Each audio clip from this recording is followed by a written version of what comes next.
আলহামদুলিল্লাহি ওয়াকাফা ওয়া সালামুন আলা ইবাদিহিল্লাযীনা ইসতাফা আম্মা বা'দু ফাকাদ ক্বালা আন-নাবিয়্যু সাল্লাল্লাহু আলাইহি ওয়াসাল্লাম আদ-দীনুন নাসীহাহ।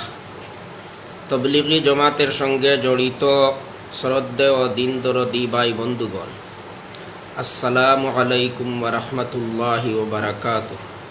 আপনারা ভালোভাবে অবগত আছেন যে হযরত মৌলানা ইলিয়াস সাহেব কুদ্দিসা সিররুহুর আরম্ভ করা দাওয়াত ও তবলীগের মেহনত দ্বারা এখন পর্যন্ত অসংখ্য ও অগণিত মানুষ দ্বীনে ইসলামের সঠিক হেদায়েত পেয়েছেন এবং পাচ্ছেন।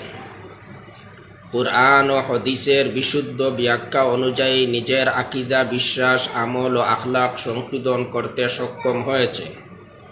কিন্তু অতীব পরিতাপের বিষয়, বর্তমান আমিরে জামাত হযরত মৌলানা সাদ সাহেব হাফিজাহুল্লাহু কুরআন ও হাদিসের কিছু মনগড়া ভুল ব্যাখ্যার মাধ্যমে উম্মতের একটি বড় অংশকে গুমরাহির দিকে নিয়ে যাচ্ছেন। দারুল উলুম দেওবন্দ মাদ্রাসার পক্ষ থেকে বারবার সতর্ক করার পরও বিরত না হওয়ায় তার ভুলগুলি মৌলিকভাবে চিহ্নিত করে কয়েকবার ফতোয়া প্রদান করা হয়েছে। ফতোয়াগুলির সঙ্গে দেশ বিদেশের শীর্ষস্থানীয় উলামায়ে কেরাম একমত হয়েছে। দ্বীনি বিষয়ে দারুল উলুম দেওবন্দের ফতোয়া আমাদের জন্য সুপ্রিম কোর্টের রায়ের মতো। তাই কোনো ধরনের জিদের বশীভূত না হয়ে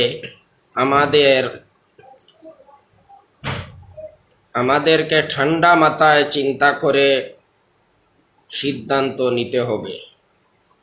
যেভাবে কোনো মসজিদের ইমামের মারাত্মক ভুল পরিলক্ষিত হলে আমরা নামাজ ত্যাগ করি না, ইমাম পরিবর্তন করে নেই, সেভাবেই দাওয়াত ও তবলীগের অতি গুরুত্বপূর্ণ কাজটি মৌলানা সাদ সাহেবের নেতৃত্বে না করে দারুল উলুমের ফতোয়ার অনুসরণ করে অন্যান্য মুরব্বিগণের নেতৃত্বে করা উচিত, নতুবা হিতে বিপরীত হবে।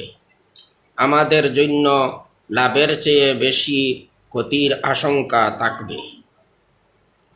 কারণ আমল কবুল হওয়ার জন্য ইখলাসের সাথে সাথে আকীদা ও আমলটিও শুদ্ধ হওয়া জরুরি, অন্যথায় আমল কবুল হবে না।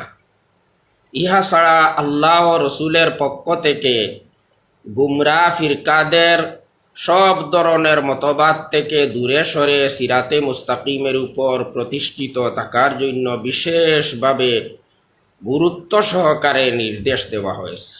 ওয়া আখিরু দাওয়ানা আনিল হামদুলিল্লাহি রাব্বিল আলামিন ওয়া সাল্লাল্লাহু আলা নবিয়্যিল কারীম ওয়া আলিহি ওয়া সাল্লাম।